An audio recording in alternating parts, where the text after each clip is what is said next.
Magandang araw sa inyong lahat, at welcome po sa aming YouTube channel, ang Canada Pinoy Insights. Sa episode na ito, tatalakayin natin ang isang napakahalagang issue sa Canada, ang ugnayan ng immigration at housing affordability o abot-kayang pabahay. Kamakailan lamang, pinalad tayong nakapanayam si Housing Minister Sean Fraser, na nagbigay diin sa kahandaan ng pamahalaan na baguhin ang mga target sa immigration upang tugunan ang patuloy na hamon sa pabahay sa bansa. Ito ay isang usaping komplikado at nangangailangan ng malalim na pagsusuri. Tukuyin natin ang mga aspeto na kailangan nating malaman upang mas maunawaan ang ugnayan ng immigration at housing sa Canada. Kaya naman, mangyaring manatili sa video na ito upang sa huli, ay may malalim tayong pangunawa sa mga isyong ito. Huwag din kalimutang i-like ang video na ito, mag-subscribe sa ating channel, at i-activate ang notification bell para laging updated sa mga susunod na episode. Ngayon, nang walang anumang pag-antala, halina't simulan na natin ang ating masusing pagtalakay. Sa pagpasok ng Canada sa ika-21 na siglo, ang bansa ay kinikilala sa buong mundo bilang isa sa mga pinakatanyag na destinasyon para sa mga immigrant. Binubuksan ng Canada ang pinto nito para sa mga taong nagmumula sa iba't ibang sulok ng mundo, na nagdadala ng kanilang mga kasanayan, kultura, at ambisyon. Ang pag-aakit ng mga immigrant ay may malalim na dahilan. Bukod sa pagpapalaganap ng diversity at multiculturalism, ang immigration ay isa rin sa mga pangunahing lakas ng ekonomiya ng bansa. Ang mga bagong dating na manggagawa ay nag-aambag ng kanilang talento at pagsusumikap sa iba't ibang larangan, mula sa kalusugan, teknolohiya, agrikultura, at marami pang iba. Ito rin ang nagiging daan upang mapanatili ang ekonomikong paglago at competitive edge ng Canada sa pandaigdigang market. Ngunit sa kabila ng mga positibong dulot ng immigration, ito rin ay nagdadala ng mga hamon at issue. Isa sa pinakamahalagang aspeto ng buhay ng mga immigrant ay ang kanilang abot-kayang pabahay. Sa paglipat sa isang bagong bansa, isang malaking bahagi ng kanilang pangarap ay ang magkaroon ng sariling tahanan. Ngunit, sa Canada, isa itong usaping napakakomplikado. Nagiging mas matindi ang krisis sa pabahay sa Canada sa mga nakaraang taon. Ang mga presyo ng bahay ay patuloy na nagmamahal, at nagiging mas mahirap para sa karamihan ng mga Canadian, kabilang na ang mga immigrant, na magkaroon ng akses sa abot-kayang pabahay. Maraming dahilan kung bakit ang housing affordability ay nagiging isang malaking issue. Una, ang mataas na demand para sa mga bahay, lalo na sa mga pangunahing lungsod tulad ng Toronto at Vancouver, ay nagpapataas ng mga presyo. Ang mga interes sa mortgage ay tumataas din, na nagiging sanhi ng mas mataas na buwanang bayarin para sa mga homeowner. Sa kabilang banda, ang supply ng mga bahay ay hindi nakakasunod sa mataas na demand, na nagiging sanhi ng pag-akyat ng presyo ng mga pabahay.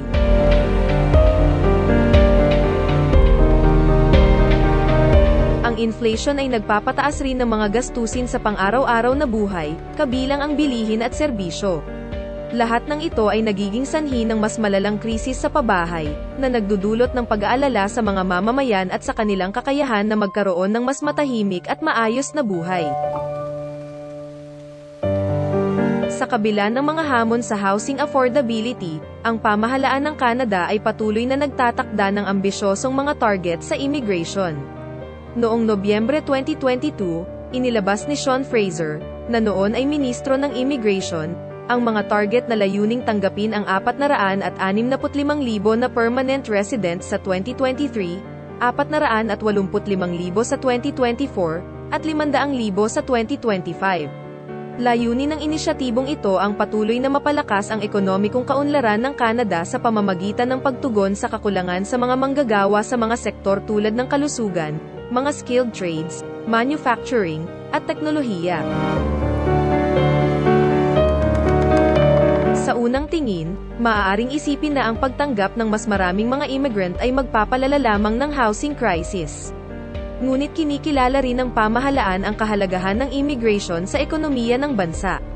Ang mga immigrant ay nagbibigay buhay sa ekonomiya, nagpapabukas ng negosyo, at naglilikha ng mga trabaho. Sila ay nagdadala ng mga kasanayan at talento na nagpapalakas sa Canada sa pandaigdigang market. Sa kasalukuyan, kinikilala ng pamahalaan na kinakailangan nilang hanapin ang tamang balanse sa pagitan ng ambisyosong target sa immigration at housing affordability. Ang mga economist mula sa TD ay nagbabala na kung patuloy ang kasalukuyang trend sa immigration, maaaring lumaki ng 250,000 unit ang kakulangan sa pabahay sa Canada sa loob lamang ng 2 taon. Ayon naman sa Canadian Mortgage and Housing Corporation, kinakailangan ng karagdagang 3.5 milyong bahay hanggang 2030 upang makamit ang mga layuning affordability sa pabahay. Isa sa mga inihahain na solusyon upang tugunan ang kakulangan sa affordability at rental availability ay ang pagtakda ng limitasyon sa bilang ng mga international students na pinapayagan mag-aral sa Canada.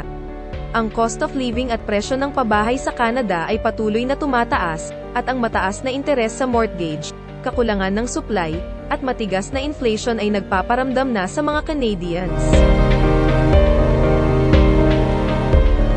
Upang malutas ang isyu ng housing affordability, kinakailangan ng masusing pagsusuri ng pamahalaan sa kanilang mga patakaran. Dapat nilang isaalang-alang ang mga posibleng solusyon na hindi lamang makakatulong sa mga low-income families, kundi pati na rin sa middle-class Canadians, seniors, at mga students na may pangarap na makabili ng sariling bahay. Ipinapakita ng sitwasyong ito ang kakulangan ng mga hakbang na ginawa ng pamahalaan noong 2015 at 2021, hinggil sa patakaran ng GST, o Value Added Tax, VAT, sa rental builds. Bagamat inihayag ito bilang isang proposal noong mga panahong iyon, wala pang konkretong aksyon ang naganap. Kailangan ng masusing pagsusuri at pag-aaral upang malaman kung paano ito magiging epektibo sa pagtugon sa housing crisis. Sa huli, kinikilala ni Minister Sean Fraser na ang pagtanggap ng Canada sa mga immigrant ay nagbibigay buhay sa bansa at nagpapalakas sa ekonomiya. Gayunpaman, hindi rin niya pinapabayaan ang mga isyong kaakibat nito, tulad ng housing affordability. Ang pamahalaan ay nahaharap sa hamon na kumilos na may tamang balanse. Kailangan nilang suriin ang kanilang mga patakaran at gawin ang mga hakbang na makakatulong sa mga mamamayan na makakuha ng abot-kayang pabahay habang nagpapatuloy ang pagtanggap ng mga immigrant na may potensyal na mag-ambag sa ekonomiya ng Canada. Sa kasalukuyang sitwasyon, sinikap nating makakuha ng karagdagang impormasyon mula sa mga eksperto at mga kinatawan ng pamahalaan. Sa panayam natin kay Housing Minister Sean Fraser, tinalakay niya ang mga isyu ukol sa pagtugon sa krisis sa pabahay. Pinag-usapan niya ang mga posibleng hakbang na kanyang iniisip upang masolusyonan ang housing affordability, tulad ng pagtutok sa mga temporary immigration programs at pagtakda ng mga limitasyon para sa international students. Ipinakita rin niya ang kahalagahan ng pakikipagtulungan sa mga lokal na pamahalaan at institusyon para masolusyonan ang mga isyong ito. Binigyang diin niya na ang kanilang layunin ay hindi lamang mapababa ang bilang ng mga immigrant, kundi mahanap ang tamang balanse na magbibigay buhay sa ekonomiya at magpoprotekta sa mga mamamayan. Sa kabuuan, ang Canada ay nahaharap sa isang malalim na krisis na nangangailangan ng masusing pagsusuri at solusyon. Ang ugnayan ng immigration at housing affordability ay isang isyu na dapat pagtuunan ng pansin, at hindi dapat isantabi ang isang aspeto para sa isa. Hindi lang ito isang isyu ng ekonomiya o housing, ito ay usaping pangkalahatan na nakakaapekto sa buhay ng bawat mamamayan sa Canada. Gayunpaman, mahalaga rin na ipagpatuloy ang tradisyon ng pagtanggap ng bansa sa mga immigrant na nagdadala ng pagsilang at pagsusumikap. Ito na po ang ating mahabang pagtalakay hinggil sa ugnayan ng immigration at housing affordability sa Canada.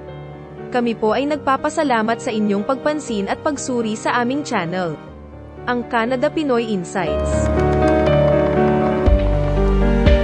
Kung mayroon po kayong mga tanong, komento, o mga opinyon hinggil sa paksa na ito, huwag kayong mag-atubiling mag-iwan ng inyong mga reaksyon sa ibaba.